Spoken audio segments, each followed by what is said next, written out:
In this video, I'm going to show you how to transfer crypto to your bank account on crypto.com. So in order to do that, once you're here on your mobile application, go over to accounts.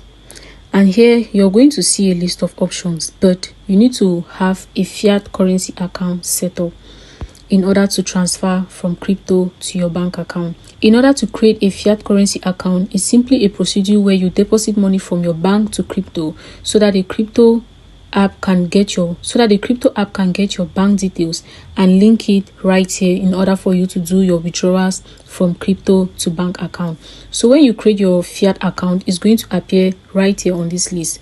So you're just going to click on your fiat account.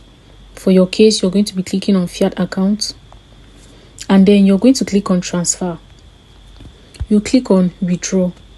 When you do that, your bank account, which is linked to your fiat account, is going to appear right here, and you just need to click on that account. You're going to confirm your details and then do your withdrawal from crypto into that account.